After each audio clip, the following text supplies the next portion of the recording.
Yeah. What's up? Oh, sorry. Sorry.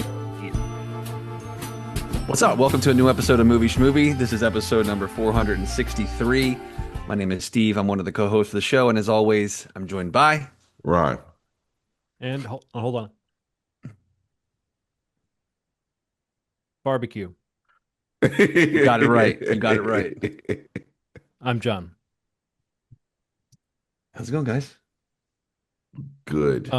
So that means everyone knows now that I prepared for that by having one potato chip sitting on my desk for that whole.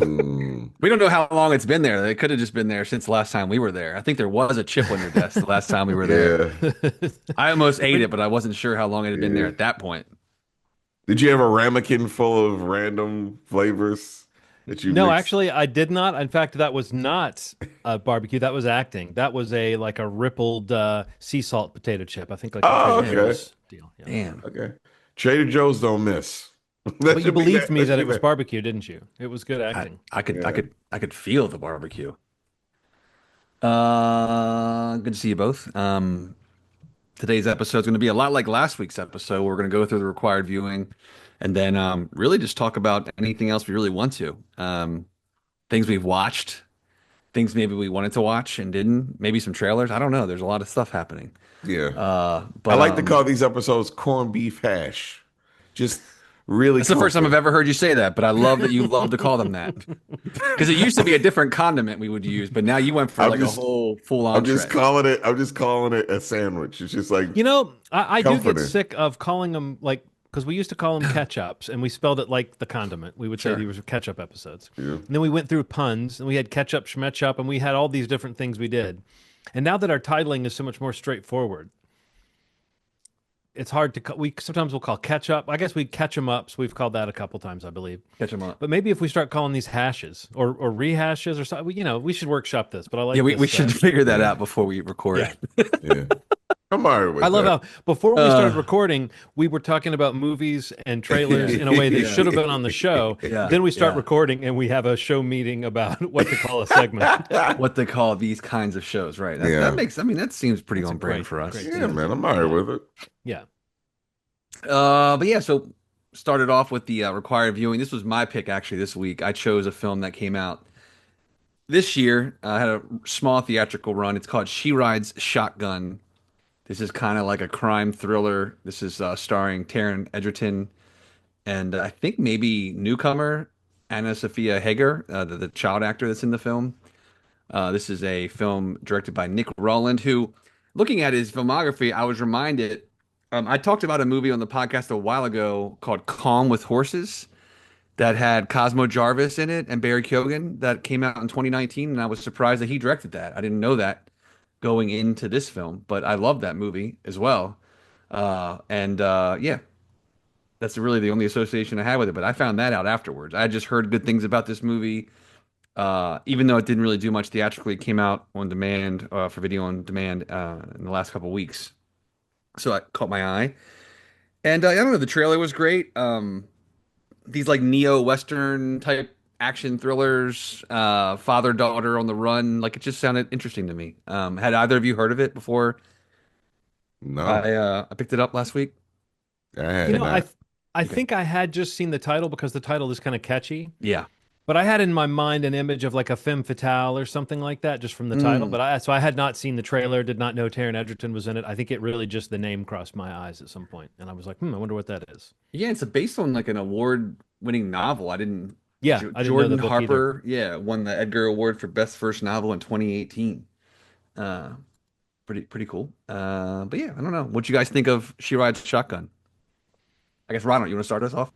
Yeah, Ronald, you texted us something about getting a little choked up, and I was watching the movie, and there were a couple of points where I thought, I wonder if this is when Ronald was talking about. But then when Okay. it got to the end, I got punched in the tummy by Yeah. the very ending, especially the way it settled on the sort of human toll of a story like this, and especially a kid who's been through something crazy like this. It was really heavy and light. So yeah, like what was it that got you choked up? Okay, so I'm a big brother. I've had to protect my sister quite a bit. I remember picking her up.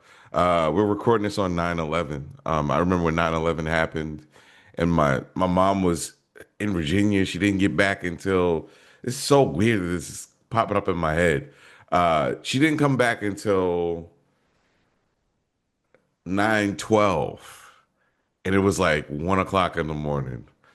She had to take a personal drive, like a personal driver. She had to pay a person $50 to drive her from Virginia to Baltimore. And I remember that it was just me there at the time, for whatever reason, and feeling this immense sense of like, I gotta protect this kid. She's only 4 years younger than me, but when I had a daughter, it that sense of urgency extended to my daughter, and anybody that's been a big brother into being a father of a daughter, it like extends in a weird way that I never would have connected before. It's like there's a very heavy thing that comes with that feeling of like knowing what it means to just, you know, with kids. What I'll just give you the feeling I'm talking about. They may be in a situation where danger may be afoot, but it is your job to protect them and not have them feel that feeling. Mm-hmm. Even if it's weird, it might be weather. It could be weather. It could be hurricanes coming, but it's your job to make them feel safe. And there's something about that feeling that I don't see captured very well. I saw it done in The Professional, and a couple other movies, but I was not. trying to think about this, like movies where a kind of no good guy, a crook, a criminal, but not like not someone that we despise. Yeah, yeah, Usually, sometimes it's their kid that they grab for whatever reason, and they're on the road. But like, I feel like there's a weird subgenre of movies that includes that dynamic, hmm and some of them are really heavy and gritty, and some of them are not. Like I was thinking of the movie Paper Moon, but it's funny you hmm mentioned The Professional. I love Paper Boom. Paper Moon is a movie that it's maybe one of those perfect movies. It's so Yeah. great. One day I'll make us do it for required viewing, or one of us should, just Did we because we it's did we do Paper Moon? we We did not talked do about it, Paper didn't Moon. we? We talked about it, yeah. I think Long we Talked talked time about it. ago. Yeah, but it was never the movie that we picked. Yeah, dang. At any rate, but I'm sure, but that movie's a much lighter, more fun movie, but it has a similar thing of like an adult who's like overcoming their own lacking qualities, to do the Yeah. thing you're talking about. And the thing also, Ronald, I just wanted to connect with about what you were saying is that in this movie, if it's the moment that you're talking about, like where he's like in the hotel room showing her how to defend herself and stuff, it's like it's sort of sad that this is what he has to teach her, The offer, but yeah. he's trying to tell her everything he can. But what he Yeah. has to teach her is like, here's how to maim somebody or maybe kill them Yeah. instead of just knocking them back Yeah, you can't use for the a Yeah. front of the second. head. You got to use the Yeah. back of the head. Yeah, the Yeah. front of the head, the skull. What does he say? The Yeah. skull is thicker. It's like a helmet or whatever. Yeah, I yeah, mean, Yeah. but yeah. he's great in that scene, and she's Yeah. great in that scene. But there is this weird sadness to the fact that like that's the kind of skill he has to impart. It's sort of like he's making an assumption about the kind of life she's going to live Yeah. because of him and how dangerous it's going to be. For sure. So there was a specific movie I was thinking of when I watched this, and it's all Steve's fault, I believe. Blue Ruin. It felt Uh, like that.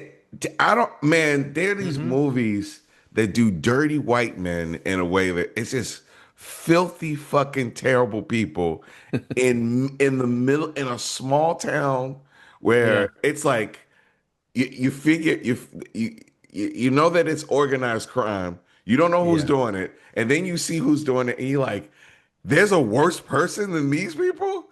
yeah, And I felt this sense of dread when I saw him. Like he's like older and mean, and it looks like he'd do anything. Calls himself God. This is my kind of movie, man. Like gritty, really cool story that just felt like I got swept up in it. I never looked at the time. I never felt like I was like trying to figure out when this was going to end. It felt really tight to me, really fun. Mhm.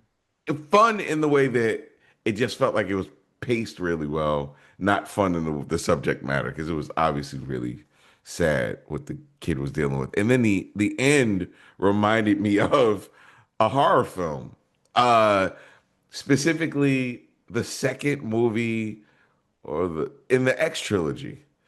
Remember when she's like smiling and the credits are rolling up? Oh yeah, yeah. Oh my Yeah. God. Like there's like this visceral feeling when it doesn't stop. It's like you think it's gonna be 10 seconds. You're like, all right, this is cool. This is tense. This is a Yeah, yeah, gimmick, yeah, right? yeah. And it doesn't stop. And then Right. you see her fighting the tears, and she's like, it is whoever did this, it's a two-parter, right? So it's like director cinematography is like 90% of this thing. It feels like all the money is on the screen in the best way Hmm. possible. This I don't know what this budget was, but this felt like big to me. It felt like an A24 movie. It felt like a Neon movie. It felt like a movie that I would have watched, if I knew that it existed, I would have gone to see it in the movies. So I loved it. Yeah, the cinematographer is Wyatt Garfield, and Okay. I don't know what else they've shot, but like, yeah, this was a really great looking movie. Yes. Oh, by the way, I didn't throw up my image. Let me pull it. Come on, image. There we go.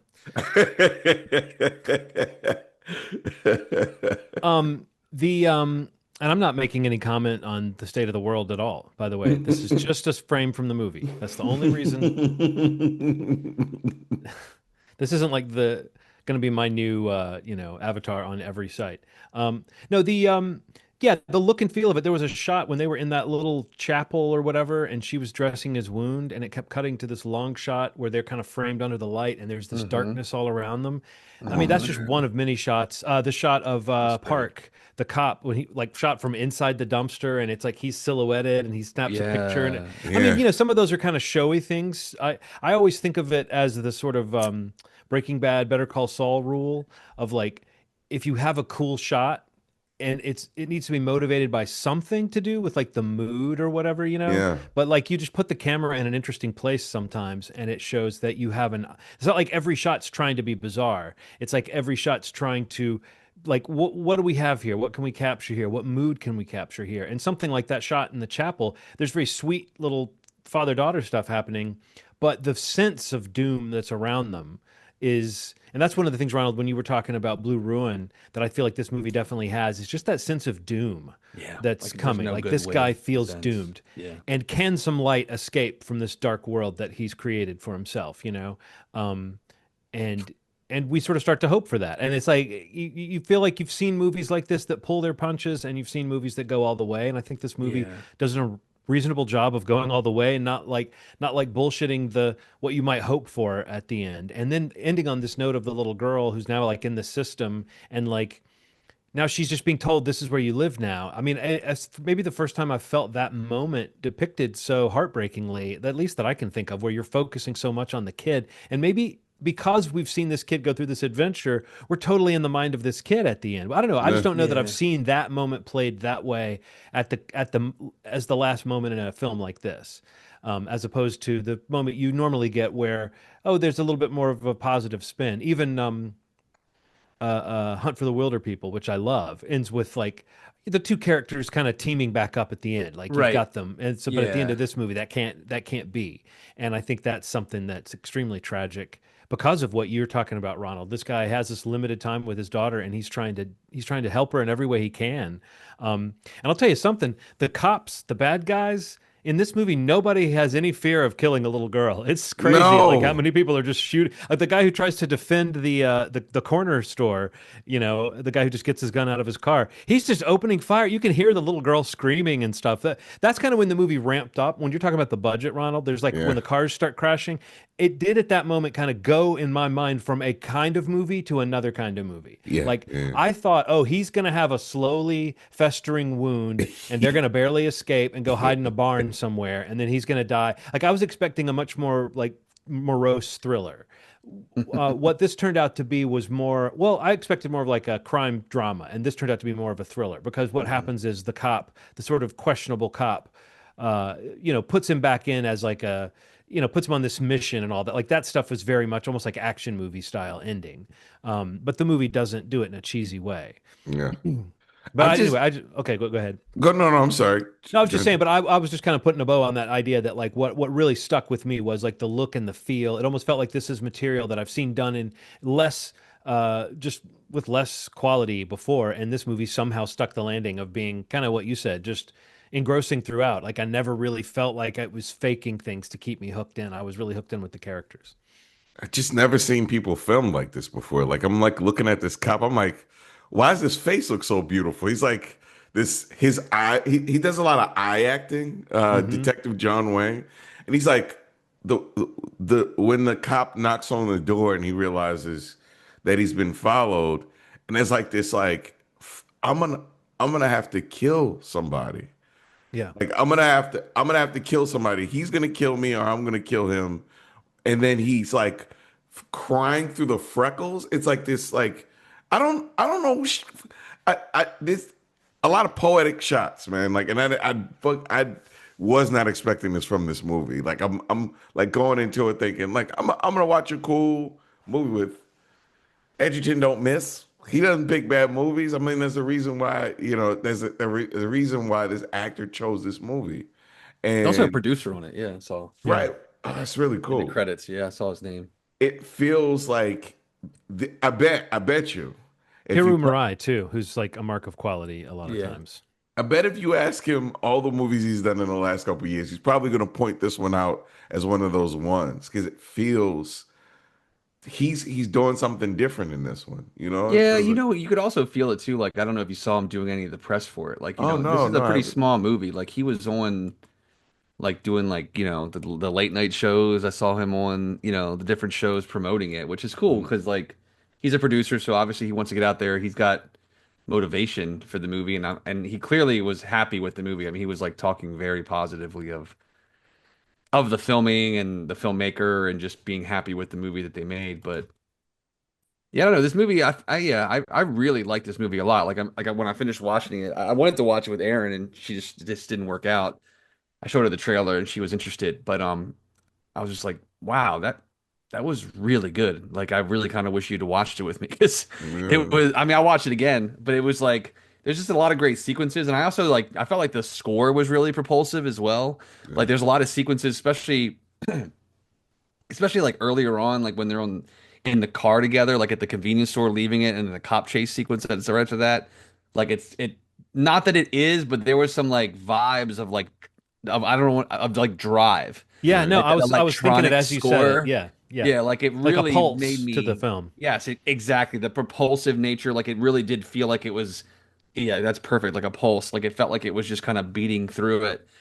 Um, and yeah, like just like the song, like the song over the end credits with her at the foster care place, like or the home. It's just, I thought she was incredible. Edgerton's Yeah. great. The sequence that you mentioned in the little trailer church thing, like when he's crying, like hearing about what, like hearing about who his daughter is, like how she wanted to go to like synagogue and like to be Jewish, and just like yeah, little things that he's like hearing about her, or even in that shot that John has, like him realizing like how good she is at math and she's very smart, like all the sequences of a father realizing the one memory he has of her she doesn't remember, in Yeah. terms of helping her, when she was hurt, and these memories that she'll have of him are not good, but there are memories that I'm sure that are going to come through, and maybe hopefully she remembers about him. But I don't know, all those sequences like where it just hit you, for as tough as he was and is as a character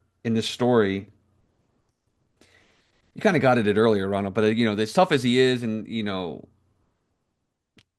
uh aggressive the character is, like you could tell there was a kind of a push and pull of not wanting to be that way in certain situations, and by circumstance was. But I felt like in those moments where you got to see the other side of maybe who he could have been as a father or as a husband, or had his life turned out differently, made some bad choices, and um I don't know. Those scenes really hit for me. Like that scene when he's like sitting there crying, listening to her talk yeah, about like the random things that she wanted to do as a, that she's asking the mother or was asking the mother to do. And that's all just so sad because like the mother's gone, and it's just like yeah. it's so fucking it's brutal. Um but yeah, I really like this movie a lot, and Uh, I'm sure it wasn't made for a lot of money, but for the money that's up there, I felt like it looked really good. You got your points that you both have made. And even like there's no massive action sequences, but there's some pretty cool scene. The shootout at the end is pretty good, I thought. And Yeah. um, yeah, I don't know, man. Just like one of these little movies that just doesn't register anywhere, but you watch it and you're like, this is a good movie. It's a really good movie. And like no one knows it, no one knows about it. It's just Yeah, it's a bummer, when man. a minute ago I was just thinking about that, how like that's the thing that struck me when I did see, oh, they've got cars crashing into cars. I hate to keep coming back to that, but that's when you go, oh, this No, is yeah. doing something different. This is like a chase and they just got away and it's just escalated to this other thing.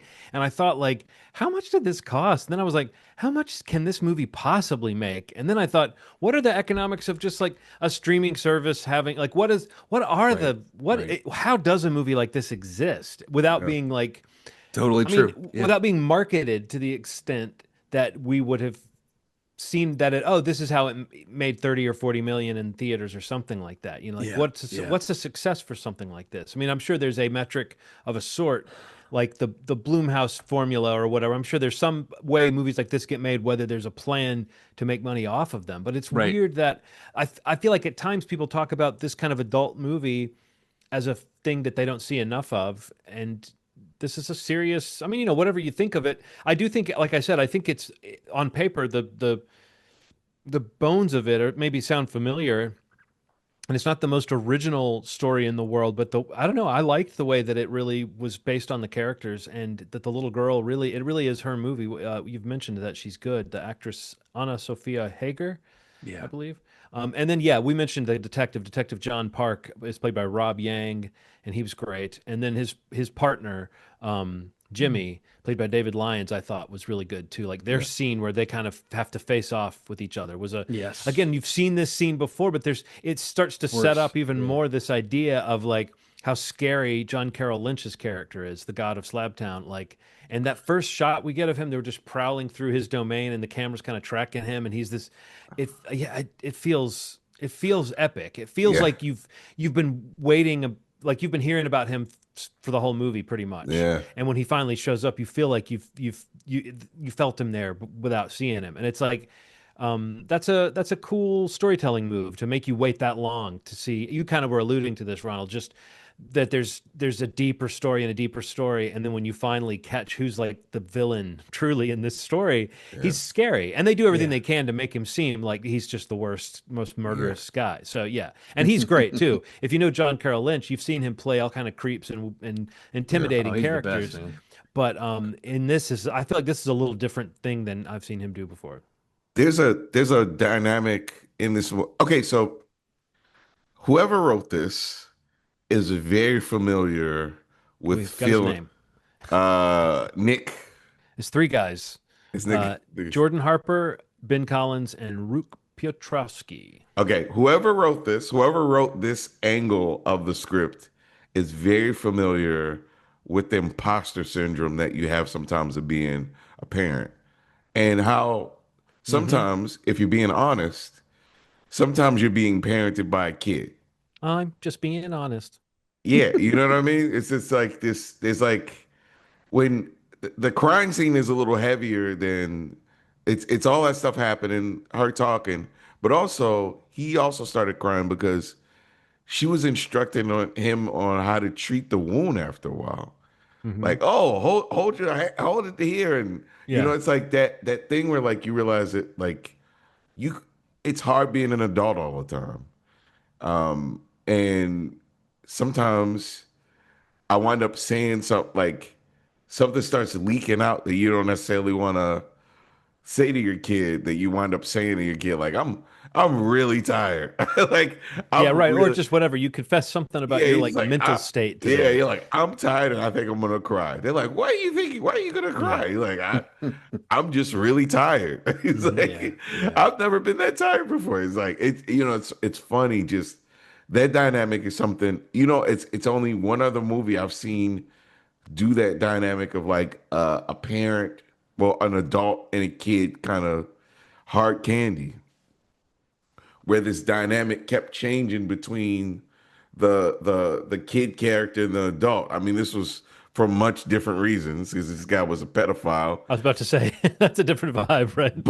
But I just mean like that the pendulum kept swinging in these directions because of what you know, people try to downplay the power of kids have energy. Like energy is energy. And whether it comes from a kid or not, sometimes it can be a little more mature than you expect it to be. Sometimes the insight that a kid has sometimes can feel a little heavier than you expect it to. And that is something that is played around with quite a bit in this movie. She has a good head on her shoulders for a little kid. You know, it's Yeah. like she's a protector. And you can feel it throughout. And that's something that is pretty damn cool to see a little kid portray in a way Yeah. that didn't feel corny, you know? I So mean, a that lot of kind times you luck out with the actor, right? I mean, that's a huge part of that is yeah. just having an actor who can handle it. But I mean, I wonder how much that has to do with Taron Egerton because he's so good in this, and like He's really he's got good. great scenes with her, like Mhm. great scenes with her, like the scene where he's showing her. Like I was thinking about how traumatic it could be for a kid to be in a movie like this with this kind of content, and then but I was watching for those little signs of like, is he kind Yeah. of like, is this actor? Does she feel protected? And I really do feel like I could see how she was. Like, not only was like, it seemed like, okay, they're shooting this in a way that you can see how they've kept her, like even his body language with her in those scenes where he's showing her how to like, I mean, I guess he's a father, I don't know, but I think you're right, Ronald, that like there was a sense of like just the way as a man you interact with a kid in such a way that you're not. He even says to her in the first scene, doesn't he say, she's like, are you a bad guy or whatever? And he's like, are you bad or good dad or whatever she says? And he says, I'm not a monster. Yeah. Like Mm. like that's what it's all. I mean, to being a Yeah. dad sometimes is having to be like, I'm not a monster. You know what I mean? I'm Yeah. not a big, I know I seem like a big, scary, loud monster, but Yeah. I'm Yeah. not. Like I am like here, and it's like the way he gets on her level. But yeah, it was almost kind of sweet and funny in a way that he's showing her how to break a guy's kneecap. Yeah. But you feel the doom coming so much that it takes away the, like when you said fun though, Ronald, I know what you mean. This kind of thriller elements. I'm watching a movie like this and I just go, I know I can watch this. I know that I can get, like once it cuts to the cops and they've got their little potboiler kind of story going and it cuts, I'm like, man, this is exactly the kind of movie I can watch because I Yeah. know those cops have something going on. And I loved the role of Park, who stuck around in the movie a lot longer than I was expecting him to.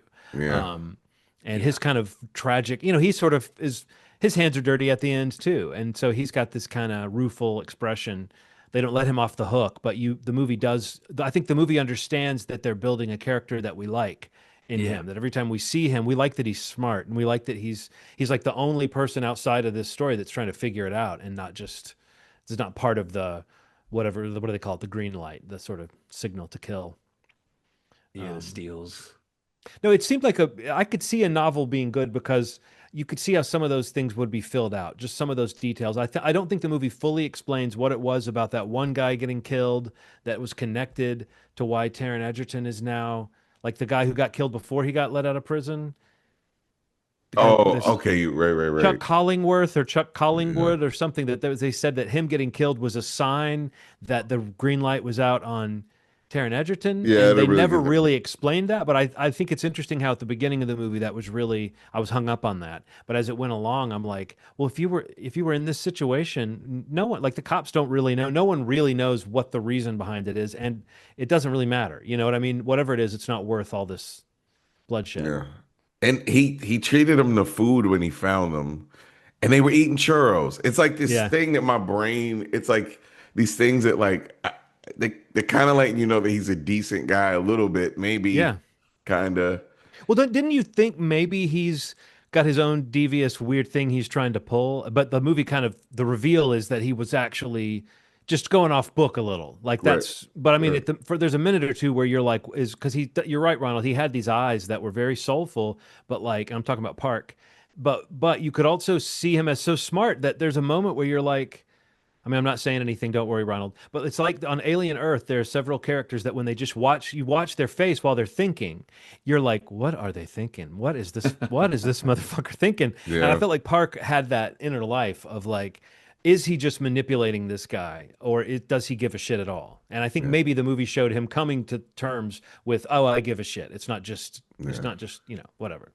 So yeah, good pick. And also, I think these types of movies, they transfer well. It's as much as I think, oh, I should have seen this on the big screen. But movies like this transfer well to whatever screen you're watching them on because they're For so sure. engrossing. And you kind of know a few minutes in if it's your type of thing. But I do think this movie continues to unfold as far as what genre it fits into. You don't really know until the last act just how far Yeah. it's going to go. Yeah. Really cool sound design too.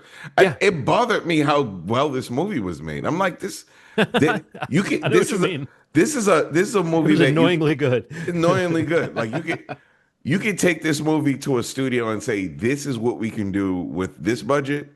Give us 50 million more and we can make blah, blah, blah. You know, it's like Or just market this movie. Just market or it to, just to or just grown-ups. mark You know this what I one. mean? Like Or yeah, make yeah. movies like this and then spend. If this movie was cheap, I don't know how much did this cost. Do we know, Steve? I haven't found it Nah, it's not anywhere. reported. No, I don't see any numbers. I looked it up while you guys were talking before. But let's guess that you could have the marketing budget be whatever the movie cost again, and it would still Yeah. probably be relatively cheap compared to some of the other stuff. And I feel like, again, I mean, maybe I'm wrong, but I feel like this is the kind of movie that if you had a flashy trailer that really sold the kind of momentum that we were talking about of the thing, um, it would. I feel like people are interested in movies that look like they're about people. I don't know. Maybe I'm overestimating people's desire to go to theaters at all anymore, but I do Yeah, I believe feel that like there's wherever a way to I'm get sorry. people excited about movies that don't typically come out in theaters. Yeah, and wherever this ends up, like I think Lionsgate distributed it in the States, and I think MGM Amazon is doing it internationally. So I don't know. I feel like if it finds a home on a streaming platform, I mean, this is the kind of thing that might find a larger audience, hopefully. I don't know what Lionsgate or maybe if it ends up on Amazon because of MGM, I don't know, but hopefully maybe it finds more eyes that way because yeah, I feel like just not enough people are seeing it or will see it until that happens. And I think maybe, I think he's a face on some of the streaming platforms and because especially if it got to Netflix somehow. I don't know what Lionsgate's deal is, but um, I don't know. Yeah, I just hope more people see it. It's a great movie. Yeah, yeah, I for really sure. liked it. John? Well, um, I was really looking at movies that were around 90 minutes long, and there were some of the ones I wanted to see fit into that category. But there's one director whose work I know, but maybe only a little. I think I may have only seen one of his movies. Anyway, there's a director whose all of his movies are around 90 minutes, and there's one I have not seen that's supposedly a beautiful animated film by director Satoshi Kon, the film Paprika from 2007. This is a uh, movie that you'll hear mentioned as kind of like Inception seems to have not so much I've borrowed heard anything, but that. kind of coincidentally uh, ended up dealing with some of the same material. Interesting. Here's the little plot brief. Dr. Atsuko Chiba works as a scientist by day and under the codename Paprika as a dream detective at night. Atsuko and her colleagues are working on a device called the DC Mini, which is intended to help psychiatric patients, but in the wrong hands, it could destroy people's minds. When a prototype is stolen, Atsuko/Paprika springs into action to recover it before damage is done.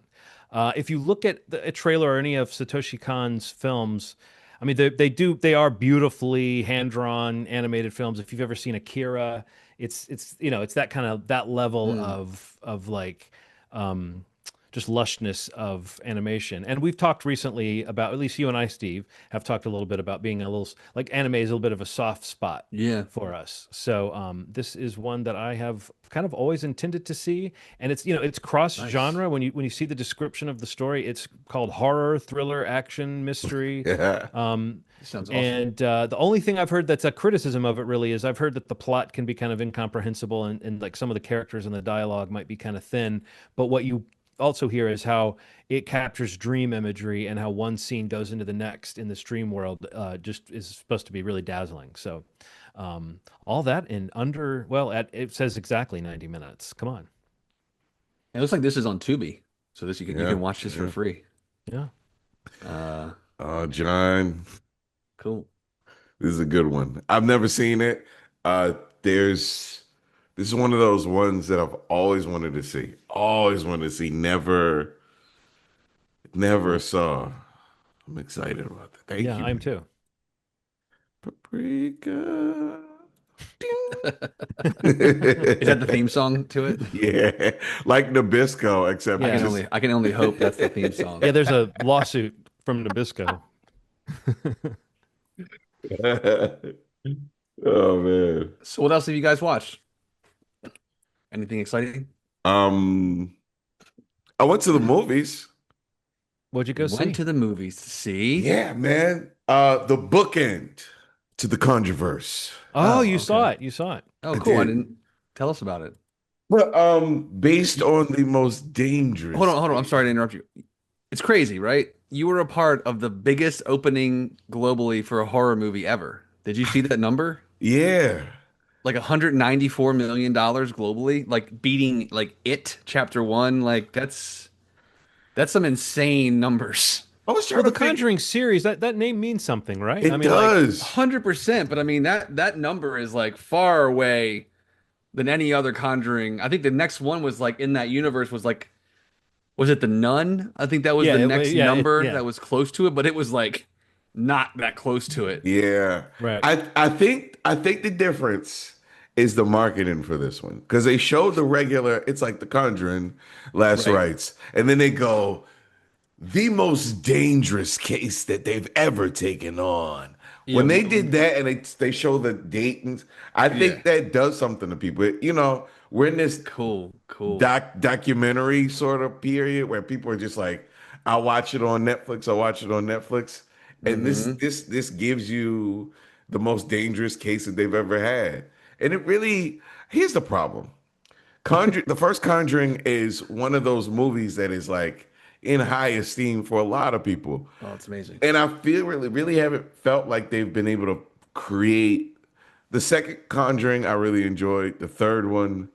eh, eh, eh, eh. Yeah, the third one was not great and like really made me think, I guess I'll take this series on a movie by movie basis. They didn't Right. manage the trick It of didn't. like of being the horror franchise that never missed a beat, you know. Yeah. And also it starts to get a little repetitive. Is that the one that came during COVID? Like the Yes. 2020? Okay, Yeah, okay. The Devil Made Yeah. Me Do It, I guess That's is the what one it's that called. Patrick that he directed, right? Yeah.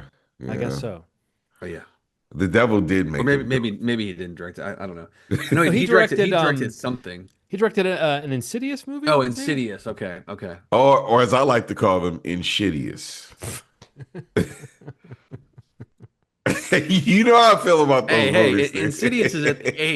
Insidious is at the root of this podcast. Like this is the It foundation is. Oh wait, You I that need to this take away this. podcast you know what? You know what? is I created think we on. need to do an Insidious rewatch, and I think I might eat my words because I really didn't like that franchise. I did not.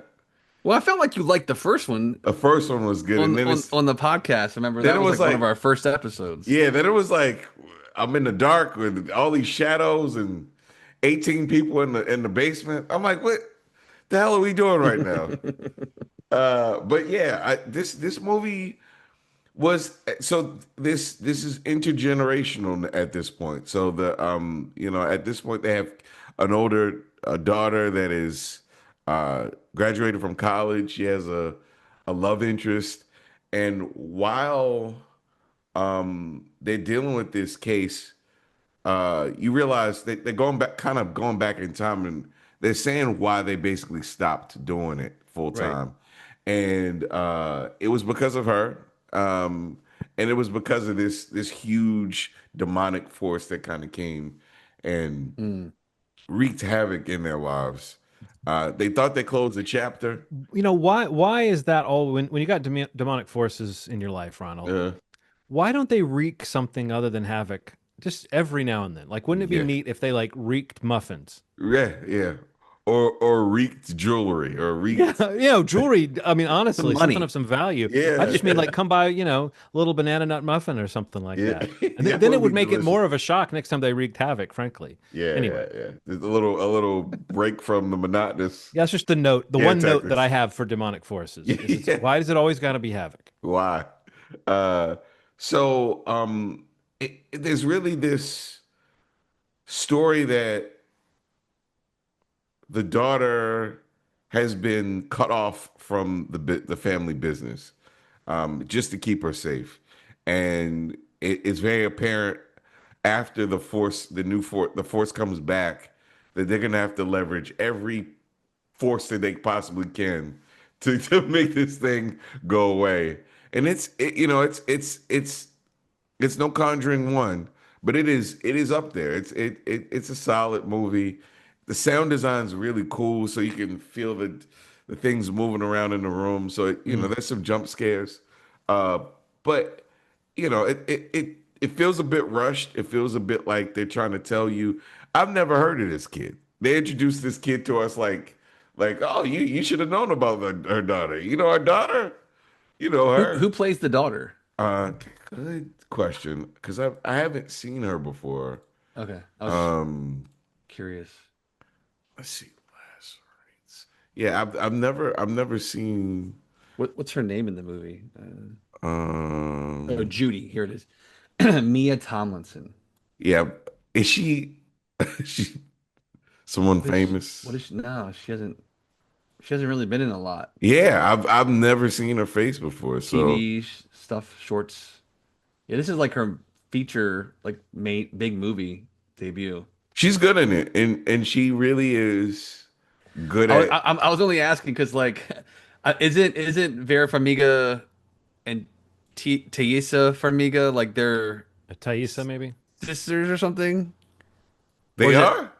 Well, what is the Isn't it because she's in this franchise too?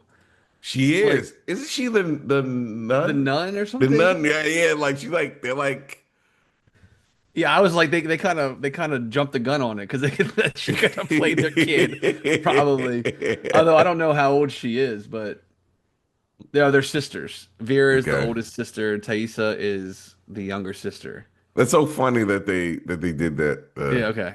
I'm sorry. I was like No, no, no. she It's could have played her daughter, but yeah. But Judy's really good. She really sells.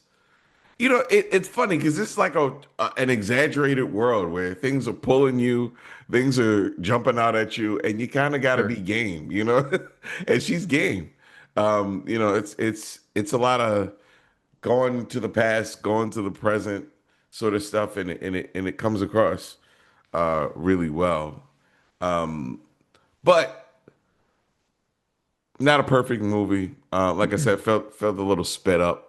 They introduced it's a ton of backstory. They want you to do the heavy lifting in the first act. They kind of introduce everything really quickly. Like, hey, did you know that, kids? Hey, did you know all this time passed? Books happened, and they did all this stuff, and it's like, and they catch you up, but then it feels like all that heavy lifting could have maybe been done throughout the movie rather than just kind of at the beginning. Yeah. But I thought it was a pretty solid movie. It's a solid 7. If I were to give it out of a That's pretty 10. good. Yeah, go ahead and see it. It's not Seven perfect, a seven's pretty good. especially compared to The Devil Made Me Do It. Yeah, I mean, it's like that's what I heard someone say is that it's their third favorite Conjuring movie, but like they didn't mean it in a bad way. They Yeah, meant yeah, they like the first one. I mean, in descending order, 1 and 2, and then this one is more in line. yeah. 2 has one of my favorite scenes of all time, which is the scene where he sings the Elvis song to the Yeah. family. I love that scene so much. And I know that's probably a scene a lot of people bump on or something, but I just think that scene is so sweet and warm, and like it's Patrick Wilson getting to turn on a kind of star power that Yeah. like I haven't forgotten since I saw that scene, like the way that he slows down that movie for this very old-fashioned idea that a guy's going to sing a song on screen and that people are going to start to sing along. And but also those first two are James Wan, right? Yeah, Yes.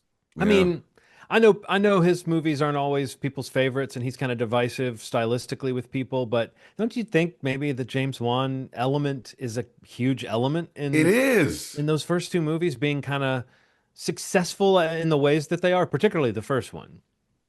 James Wan knows scary stuff, man. It's like A it's particular kind of like well orchestrated like camera move or what. And again, I know that's yes. exactly what some people hate about his work, but I think when his stuff is really working, all that flashy stuff is really, like you said, it's pushing the scares and the story, you know. Yeah. So Feels like you're on a fixed ride. You're like, oh, yeah, click, click, click, click, click, click, click, click, click, click, click. You know, I like that. I mean, like, he's good at that. And there's something really I I when they announced that he was doing Aquaman, my fist balled up.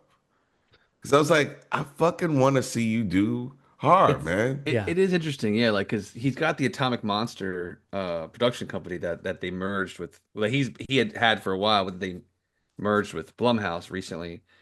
But it's kind of crazy looking at his filmography and really, he did direct *Malignant* that came out in yeah. 2021. That's the exception, You know how I feel about *Malignant*. It's a masterpiece. right? So That movie's a I masterpiece. found it to be pretty fun too. I don't know that I go that far, but I'm just like the I put observation. *Malignant* in the rare category of a movie where I feel like I didn't, not so much didn't get it, but when I first saw it, I wasn't accepting how much of it was intentional. How much of what's dumb about that movie is intentional. And Yeah, I yeah, think if yeah. I saw it now, I would see it as almost deliberate self-parody rather than accidental self-parody, which is what I thought at the time. But I mean, to look at his filmography and see that, I mean, again, the exception is *Malignant*, but that he hasn't made a genre film Mm. Wow. since *Conjuring 2*, and that was almost 10 years ago. Was it 16 or 15? Yeah, 2016. But he's produced a ton of stuff. But what does that mean? Like we Yeah. talked about that with Jordan Peele recently with Monkey Paw, but like I don't know, like to look at his stuff, he's got, and what came before it to whatever degree you want to say it, you've got the Insidious films, Conjuring films, Death Sentence, Dead Silence, Saw. Like, it's pretty crazy, incredible track record for someone that was really ramping up to then go make, uh, what did he do? Like MacGyver TV series, two Aquaman films, and to direct *Malignant*. Yeah. I, it's weird. Like he did those films. He's got three franchises that are like, I mean, all-timer horror franchises like Insidious, Saw, and Conjuring. You can't Yeah. deny any of that. Yeah. But I don't know. It is interesting because like, looking at the rest of the Conjuring series, Michael Chavez, the guy that did this film, and he did like at least three or four other films in the series. He did Conjuring Last Rites, he did Conjuring The Devil Made Me Do It. He did The Nun 2, and he also did The Curse of La Llorona. So he's done four. He's done more movies than any filmmaker's done in the series. Uh, Wow. I don't know. It's interesting. I'd also throw Annabelle Creation. I thought was pretty good. The one Yeah. that David Sandberg did. That's the one that's As like the top three or four. basically a Conjuring like sub sequel. I mean, it's Yes. basically all in their house, right? Is that Yes. the one? Yes. Yeah. So that was a pretty good one. I really enjoyed that Um, one too. I mean, it's a fun extension of the mythos to say, Yeah. we're going to spin this one in that creepy home museum. Like that is something that was always creepy. Like in the first movie, it's a really cool bit of set design and ominous and yeah. yeah. No, I think there's something about this series that is fun. I don't blame them for the ways they've tried to kind of sell it out, like to come up with all these little spin-offs and stuff. But I do think in a strange way, it does kind of blur the distinction of exactly what's the star of this Sure. franchise. Yeah. But no, it's interesting. James Wan hasn't been gone that long, but it's almost like *Malignant* was for him what like *Drag Me to Hell* was for Sam Raimi, where it's like, oh, the person's back in the genre that you picture them in, and they're doing Yeah. something kind of like that's a little bit more of a ride, and less to Sure. be taken seriously. Even though I think *Drag Me to Hell* is a great movie, I do think Sam Raimi was trying to have fun when he made that one, and I feel like James Wan, even though he's the driest guy in interviews, it's so hard for me to believe that he spent as much effort as he did doing self-parody in *Malignant*. But I now believe that like all the stuff that I thought was just insanely stupid the first time, that he's aware of it. Like the car pulling up and parking outside the On the place, and it's like ledge. right on the edge of a Right on cliff. it. Like if he would have gotten off, he would have definitely Yeah, fallen off the like cliff. don't get up on the wrong side. That was nuts. What an adult thing to do is think about the parking job that somebody did on the cliff. But like to be looking at that going It's like they crazy. It's yeah like they what? yeah yeah they It's did like too much. They did too much. They tried to make it too like ooh, this is a creepy scene, you know. But no, no, and then like that trophy, whatever the like the best doctor ever trophy or whatever that the guy had, and it like I remember thinking that that was so stupid, but I'm pretty sure that was intentionally stupid too. So yeah, he tricked me. What else has anyone seen? Uh, I wanted to mention I watched I guess it's a rom-com, maybe a rom-com dram. I don't know. It's called Oh Hi. I don't know if either of you have heard of this film. Mm-mm. I feel like it came up in a conversation with one of you recently, but it's stars Molly Gordon, Logan Lerman, uh, directed by Sophie Brooks. It's the log line is Iris and Isaac's first romantic weekend getaway together goes awry in a most unexpected way. Basically, this couple's having this awesome weekend together, a getaway, and in a moment, a situation, a conversation happens that makes it very clear that they had different expectations of what the relationship was. And Mm. one of the characters kind of goes in a direction that is a little too far, and it creates this kind of crazy situation where they're trying to convince the other of what their relationship could be and what it they thought it was. I don't know. It's pretty funny. I love Molly Gordon. Really like Logan Lerman a lot.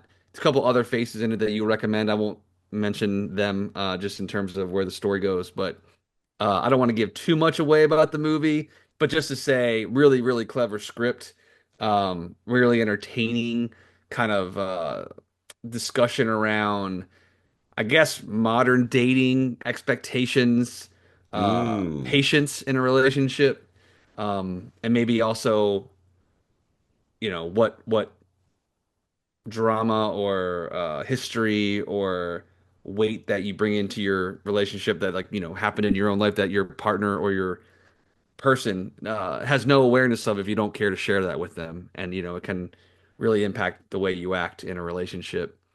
But I don't know. I don't. There's something. The movie kind of takes a turn, and I don't want to give it away in this kind of mention of it. But I would just say, again, another one that I kind of heard some fun stuff about. And again, I really like Logan Lerman a lot, and he's really great in this. But yeah, it's called Oh Hi, O comma Hi exclamation point.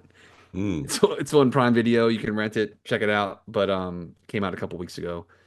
Yeah, I'm looking at the cast, and yeah, it's got Geraldine Viswanathan in it, and John Yeah, Reynolds, Jenna both of Reynolds. whom I Yeah, really like. David Good Cross. Yeah, folks. Yeah, David Cross and Polly Draper. All like, yeah, that's a good cast. That's like that kind of indie movie cast where you go, oh yeah, yes, why have yes, I not heard more about this movie? right.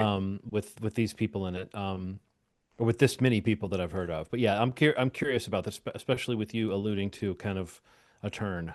Yeah, That's it's always not interesting. like it's nothing amazing. Don't get me wrong. Like there's definitely some beats in the film that I'm just like, oh, not more of this kind of vibe. But I think it really kind of floats on a pretty clever script, and I think they're both really good. The two leads especially, and yeah, I love John Reynolds. Like when he pops up and he comes in it, and his character is pretty funny too. Uh, yeah, but yeah, I'd recommend checking it out. I did like it. So again, it's called Oh Hi. Well, the only thing that I was going to mention that I saw a movie in theaters as well. A movie that is out today when this podcast comes out. I saw Spinal Tap II. The End Continues in the theater. I saw like a screening. It was an IMAX thing that had like a Q&A Oh, cool. after. It was cool, but it was weird seeing that movie in IMAX in a room that had like 10 or 12 people in it. Oh, And that's so um weird. and Yeah, it's a bummer. it made it weird to see a movie like that on that big of a screen. Like this movie feels a little bit more TV sized than that, but I do think if it had been a packed house and rolls of laughter had been coming, it Yeah. would have happened. I don't know that this is the kind of movie that's going to get rolls of laughter from a giant crowd. I think some people are going to find this like I know one person um that saw it that said that it was right up their alley and it really hit the spot for them. Um, I did not. In fact, they were at the same screening I was at, and I think they were the guy that I heard laughing when I said to them, "Yeah, my theater was." They said they loved it, and I was like, "Yeah, my theater was pretty empty." There was one guy there who was laughing a lot, and then it turned out that was him at the screening that I was at. But no, I think there's a certain charm to seeing these guys do this at all, and there's so sort of you're glad that they're back Yeah. in that sense. But it felt like if a band you loved put out a new album and you were glad they were doing it and they were doing the interviews and they're doing a tour and you're like, wow, I'm glad they're having a moment. But the album was just like, okay, like that's Yeah. what this movie kind of feels like to me. Like it doesn't compete with the original Spinal Tap or Christopher Guest's best movies. The things about it that are charming are perfectly charming, and it Sure. does kind of uh, it's surprising almost how not attempting to be laugh a minute it is in terms of the tone is very kind of poignant because the original movie had that little bit of heart. Like you didn't want to Yeah. see this band break up. You didn't want to see this friendship destroyed between Nigel and David, the Christopher Guest and Michael McKean characters. Whereas Harry Shearer was a little bit more the comic relief, and that's kind of the same thing in this one. But a lot of the fun in this one is just catching up with them and finding out what they're doing. I mean, like, Christopher Guest's character, Nigel, he now runs a cheese and guitar shop where he sells cheese and guitars. And people sometimes bring in cheese to trade in for a guitar or a guitar to trade in for some cheese. And it's so Oh my God. stupid, but it's like they Yeah. linger on it in such that deadpan way that you just get like, it's the British accents, it's everything. They're kind of milking that. A little too close to home for me. Michael McKean's character, it's a joke that he's like a guy that does like themes for podcasts and stuff like that, but like that's what his job has become. And then Harry Shearer's character runs a museum of glue. I mean, so it's like there's no real logic to it. It's not like, oh, it's an extension of the first movie that these guys are doing these things. It's really more like what kind of silly things could they be doing?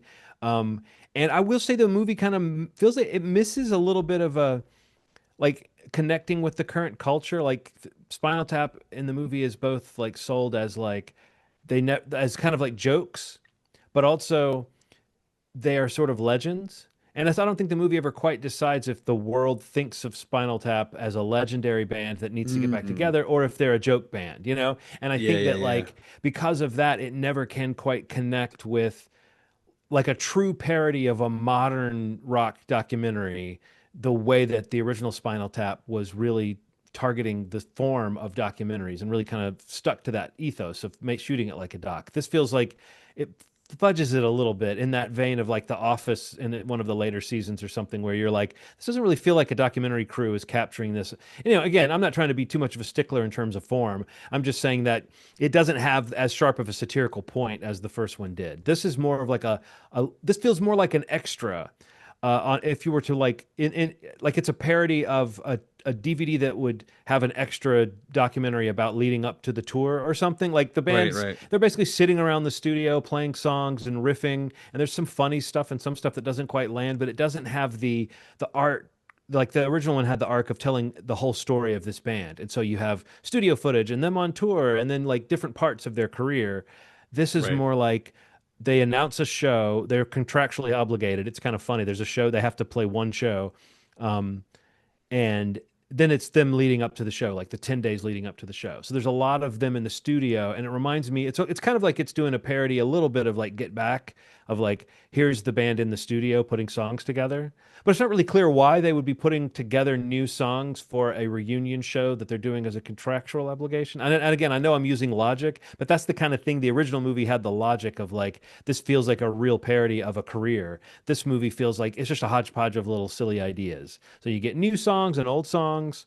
I generally felt like there was a little too much just footage of them playing songs. I wanted more hijinks and wacky stuff, but it's funny. And Christopher Guest is, they slip right back into these characters. He's got some really funny moments. I think Michael McKean is kind of the MVP in the sense that he might be the best improviser and the one who seems to be embracing the character the most.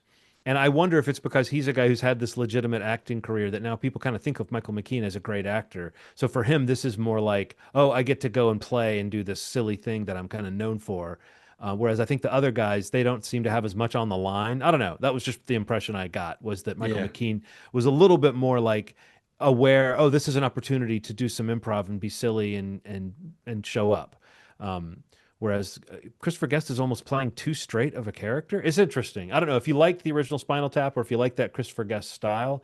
This movie does not quite fit with those things. The only other thing I'll say is that uh, Rob Reiner, it's fun to see him slip back into the kind of role of like enabling all this silliness and like being the guy who's asking them questions. You don't know if this is the first time they've been through an interaction or if they've kind of been through an improv interaction and they've refined it and you're seeing the third or fourth take. You really don't know. But he does this kind of, it reminds me of Scott Aukerman on Comedy Bang Bang, where it's like you're kind of asking these sort of leading questions of this idiot character. You're kind of saying, so what is it you're working on there? You know, so I understand you have a new hobby, you know, that kind of thing where you're trying to get someone into their improv. And that some of that stuff was, it was just fun to see that Rob Reiner is maybe conscious of the fact that he doesn't do this a lot, where he shows up to play a character in a movie. And I thought about the name of his character being a hodgepodge of so many directors' names, like Marty DeBurgi is his character's name. And it never occurred to me before that that's got Martin Scorsese,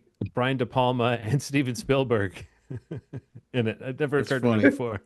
But he's wearing like the cap and the jacket. I mean, he's dressed like he's dressed like a director, you know, and he acts like a director. So there's a little bit of a joke of who that guy is, but the way that he's just constantly like trying not to break while Christopher Guest talks about, you know, the cheeses that he sells or whatever and how heavy they are, or, you know, just stupid stuff like that. But again, I think that some people will probably find this movie really delightful. I found it like, you know, it's okay. It really, if I'd seen this on television, I think, and it had been like a little 3-episode series or something like that, I might have felt more delighted with it. But on the giant screen, where the main thing I came away from it thinking was, man, these guys are old. And not like in a bad way, but just this movie, they're really embracing that it's ridiculous for them to be, you know, wearing these wigs and dressed in this way. It's kind of strange, don't you think, Ronald, when you see people that you've kind of grown up with, like, and you see how old they've gotten and you realize I've gotten older too. Yeah, it's strange. It's a strange thing, man. Like, but the cool part about it is it's cool to had it have happened. Like, I think about, I didn't love Coming to America. I think about Coming to America and a couple You other mean the movies. sequel? The sequel to Coming Two. number two. And I think about other movies that I've seen that were like follow-ups. Like a long time later. Yeah, even the Scorsese Netflix movie, seeing Robert De Niro as a 21-year-old man with his face swapped and he's kicking somebody trying to be a 21-year-old but with 78-year-old legs. It's like, Is that 2 weeks in a row that we've referred to the I was gonna say, Irishman? when did this become a Irishman bashing But I mean, like, podcast? we didn't mention it That's for a like good 5 movie. years, and then we mentioned it 2 weeks not in a a bad row. movie. It's just that scene is so atrocious. But yeah, it's just like I feel lucky that this even exists. Like I was thinking about this isn't a bash thing, but David Lynch's scene in the movie about Yeah, the Fablemans. oh my God, man. It's like and then to find out all he wanted was Cheetos. All David Lynch wanted was Cheetos. So he's like, yeah, I might do it. You just give me some Cheetos and I'll show up. What? Absolutely. We'll give you a lifetime supply of Cheetos to show up to this movie.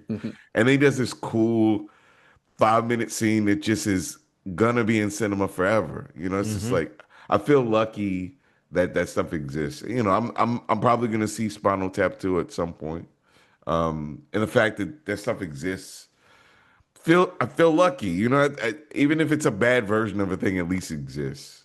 At least they came together and put it together. I'm thinking the same thing about Spaceballs. Like Spaceballs is coming out in a couple years, and man, Mel Brooks is in his 80s, I right? know. It feels like tempting fate, but it's like he's back. He's at least in it. The plan is to have him be in it. So it's like that can be an amazing, kind of what you said, an amazing gift to have if that it does turn out to be a last thing, you know, let's hope it's good, but also just that they're still doing this. And I don't mean to suggest that the Spinal Tap guys seem like they're like falling over old. It's No, just no, no. I know what you you don't mean. think of these as old men, and you're Right. seeing them on screen, and it's super HD, and I saw it in IMAX as well. So it's Yeah. like Yeah. some, it's. I mean, I think the movie embraces that to a certain extent. I do think a sharper version of this movie could have really made all that stuff that works in this movie could have made it really, really work. As Mm, opposed to just feeling like it's kind of nice, kind of what you're saying. It's kind of nice that they did it, yeah.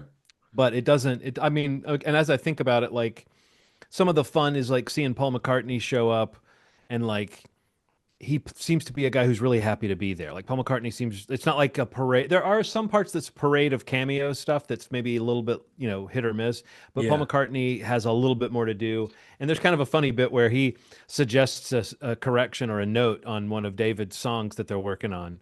And David St. Hubbins is so like offended that someone would dare to suggests anything on one of his songs, and it's like completely steamrolls over the idea that Paul McCartney just tried to give you a songwriting note, and he's so like, who does he think he is? Anyway, so like that you get that more so than they traipse every person they could get, because they probably could have gotten any number of musicians to Yeah. come play themselves in this. So Sure. and then Elton John also has like an extended bit. So Oh, cool. yeah, but I still don't know if the movie has decided are they a joke or not. Like, and I think that's the kind of thing that it does hurt the verisimilitude of the sort of fake, the mockumentary format for you to not Mm, really understand how do they actually fit into the world. Are they the type of band that Paul McCartney thinks is legendary, or are they the type of band that is lucky to have a crowd come to this one little show? So, yeah. what else? Anything? Anybody? I don't think so. I don't know. I didn't really watch a lot this week. I still need to catch up on Alien Earth. I got to catch up on some Ooh, Peacemaker.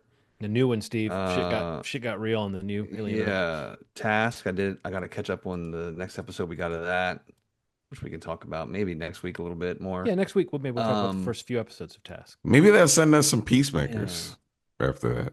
Ooh, coming up soon. Coming up Well, I soon. think that we'll at least have to wait. I don't know. I bet they're going to make us. Maybe they'll put it out a day or two early for critics. But critics, Right. we're not critics, but they think we are. Shh. Yeah. I did watch the first episode of Gen V, but we can't talk about that yet. I don't think the embargo is up on the 15th. Right, so that would not And match what our I'm saying, release but date. it's vague. It's vague. They say for a review. There's always that thing of like you can say you saw it. I'm unclear on like when they say that, do they mean the contents of that weekly episode, or you can't even say anything because you see people posting like, you know what I mean, on like social media. You'll see people posting, can't talk about this yet, but it was blah blah blah, Uh, and it's like I yeah. wonder what the rules are. Yeah, I feel like they kind of like the social media stuff is fine. Or at least that's where you see most embargo details come out now. It's like social media embargo is X, review is a different date, like it's the one that's later on. But yeah, Well, I my would scoop say is that it exists. there That's you my go. scoop. It's I ha it, just it, that's it's out. It's going to happen. It's the going to come leak. out next week. Yeah. You heard it here first, guys. You bet your bottom dollar it'll be out. Right. It's coming. It's coming, damn Hey man, look out! It's coming. it.